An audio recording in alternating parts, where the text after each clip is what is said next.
there's only really two ways to travel. One is to have a plan and basically have things like booked out in advance, hotels booked in advance, tours booked in advance, or just in general have a plan and an idea of what exactly you're going to go see in a particular country, the landmarks, the sites, etc., right? All the cool shit you want to go see when you get to a place. That's one way, and that's the way I traveled like that for probably the first like 5-ish years. I was traveling in my mid-20s, and now I've gotten older, and more importantly now I've got friends who are able to be as spontaneous as me when it comes to travel plans. Now there's a second and better way of traveling, and that is just a spontaneous, no plan with your friends kind of traveling.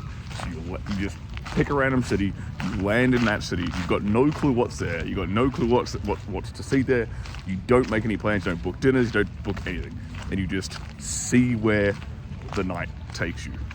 And that second way of traveling, my friends, you will have infinitely more fun with your friends, and you'll create infinitely more memorable moments with that bit of spontaneity in your travel and in your adventures. I guarantee it.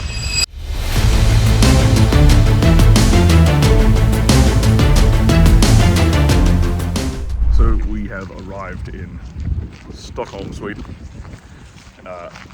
One of my buddies about a week ago was like, you know what, let's just go to Stockholm next weekend. And the four of us said, fuck yeah, why not?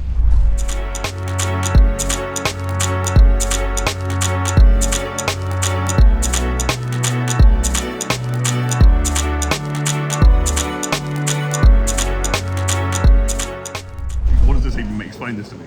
I don't know what it belongs. It's his name belong. I don't know what belong means. But what is it? But it's the only place in Sweden where people can buy booze outside. And it's government regulated. Place where you buy booze. The only liquor store. What could go wrong? The government's regulating it.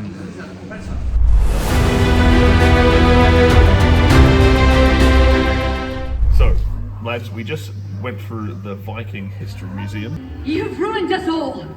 Feasting and drinking, the gods know that we will soon have it even worse than the slaves! This is just a male We might even have to humiliation marry ritual. all What's going on at this thing? I want to know about Vikings. What an experience. Harald, total cuck.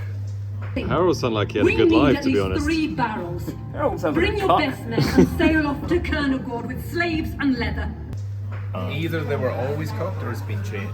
So, it's very, very clear the moment we set foot in this museum that they have tried to subvert the history of Vikings through the lens of feminism. They've overlaid the Viking history with their woke ideology and tried to make the Vikings look supplicating, made them look like bad. It was all about slavery and how bad the husband was, and it was like the whole time. It was all about woke ideology. nagging wives this, nagging wives that. And Harald. He was a joyful slob. Went through like some ride where they tell a story, and it's just the whole story is just this like woman berating her husband, Berating Harald. berating it, some silver digging, nagging cunt. Harald Silver fucked digger, up. yeah, silver digger, berating her husband Harald. Go off and pillage and use your slaves to bring me back some silver. The woman's the leader of the family, berating the man to go out and make money. This is fucking horrendous. You're not doing it fast enough, Harald. You're bad. It's just fucking nonsense. They didn't talk about anything positive about the Vikings, how they converted to Christianity or how G they were and How they founded Dublin. how they pillaged everywhere. None of these cool things. No cool plundering and pillaging stories. None of that shit. No. On to Germania's plains and arrived at the kingdom of Dane. They completely omitted a certain element of the Viking history, which starts with a G and ends in rape.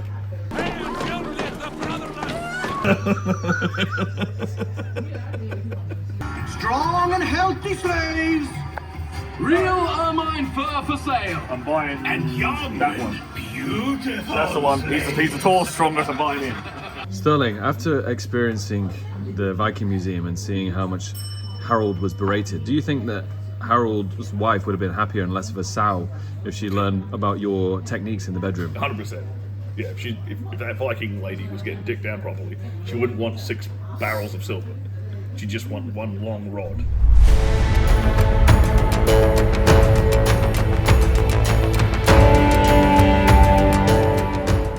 So the ship behind me is called the Vasa, and this is a ship that sank basically the moment it launched out of the shipyards here in Stockholm. Basically, like, they were trying to rush. It was a concoction of a couple of things. Like the main shipbuilder, he died, his assistant took over, and then they were trying to rush out like 4 ships at the same time to build up the navy really quickly. This is what it would have looked like. That's how colourful this ship was when it first set sail. Every little detail on that ship was actually coloured. We are choosing the luxury ride of the day. This is how real gentlemen navigate a city. So this is extremely perilous, as you can probably tell, because somebody's just stacked it.